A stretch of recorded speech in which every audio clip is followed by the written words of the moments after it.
பரிசுத்த வேதாகமம். ஆதியாகமம் அதிகாரம் 11. பூமி எங்கும் ஒரே பாஷையும் ஒரே விதமான பேச்சும் இருந்தது. ஜனங்கள் கிழக்கே இருந்து பிரயாணம் பண்ணுகையில் சினேயர் தேசத்திலேயே சமபூமியை கண்டு அங்கே குடியிருந்தார்கள். அப்பொழுது அவர்கள், நாம் செங்கல் அறுத்து அதை நன்றாய் சுடுவோம் வாருங்கள் என்று ஒருவரோடொருவர் பேசிக்கொண்டார்கள். கல்லுக்கு பதிலாக செங்கல்லும் சாந்துக்கு பதிலாக நீலக்கீலும் அவர்களுக்கு இருந்தது.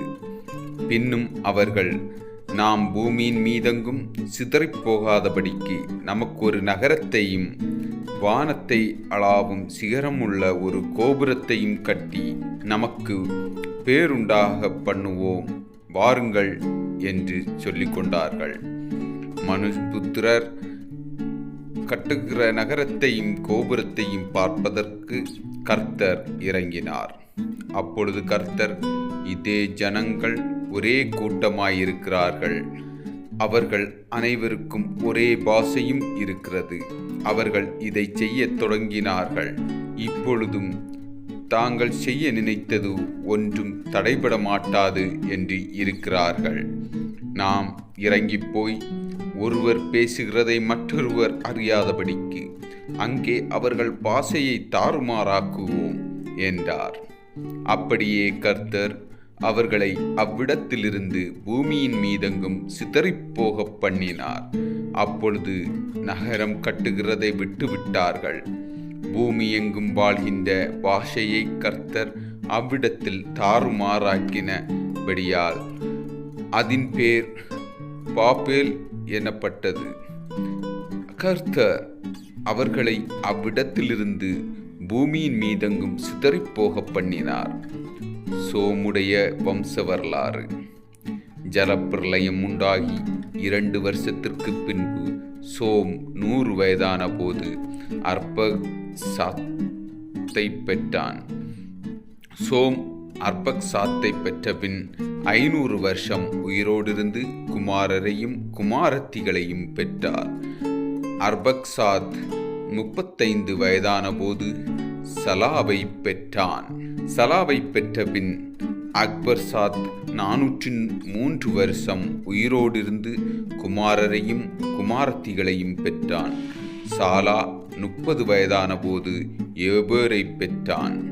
ஏபேரை பெற்ற பின் சாலா 403 வருஷம் உயிரோடிருந்து குமாரரையும் குமாரத்திகளையும் பெற்றான். ஏபேர் 34 வயதான போது போலோகை பெற்றான். போலோகை பெற்ற பின் ஏபேர் 430 வருஷம் உயிரோடிருந்து குமாரரையும் குமாரத்திகளையும் பெற்றான். பேலேகு 30 வயதான போது ரோகுவை பெற்றான். ரோகுவை பெற்றபின் பேலேகு 280 வருஷம் உயிரோடிருந்து குமாரரையும் குமார்த்திகளையும் பெற்றான். ரோகு 32 வயதான போது செருவை பெற்றான். செருவை பெற்றபின் ரேகு 207 வருஷம் உயிரோடிருந்து குமாரரையும் குமார்த்திகளையும் பெற்றான். செருகு 30 வயதான போது நாகோரை பெற்றான். நாகோரை பெற்றபின் செருகு 200 வருஷம் உயிரோடிருந்து குமாரரையும் குமாரத்திகளையும் பெற்றான். நாகோர் 29 வயதான போது தேரோகை பெற்றான்.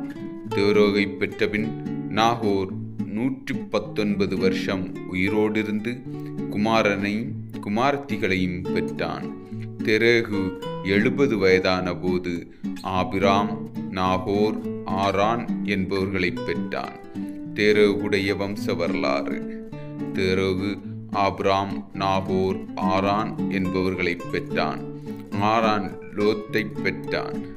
ஆரான் தன் ஜன்ம பூமியாகிய ஊர் என்கிற கல்தேயர் தேசத்து பட்டணத்திலேயே தன் தகப்பனாகிய தேரேகு மரிக்கும் முன்னரே மரித்தான்.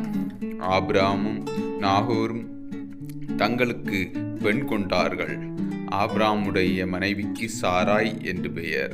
நாகோருடைய மனைவிக்கு மில்காள் என்று பெயர். இவள் ஆரானுடைய குமாரத்தி. அந்த ஆரான் மில்காலுக்கும் இல்காலுக்கும் தகப்பன். சாராய்க்கு பிள்ளை இல்லை, மலடியாயிருந்தாள். தேராகு தன் குமாரனாகிய ஆபிராமையும் ஆரானுடைய குமாரனும் தன் பேரனுமாயிருந்த லோத்தையும் தன் குமாரன் ஆபிராமுடைய மனைவியாகிய தன் மருமகள் சாராவையும் அழைத்து கொண்டு அவர்களுடனே ஊர் என்கிற கல்தேயருடைய பட்டணத்தை விட்டு கானான் தேசத்துக்கு போக புறப்பட்டான். அவர்கள் ஆரான் மட்டும் வந்தபோது அங்கே இருந்து விட்டார்கள். தேராகுடைய ஆயுசு நாட்கள் 205 வருஷம். தேராகு ஆரானிலே மரித்தான்.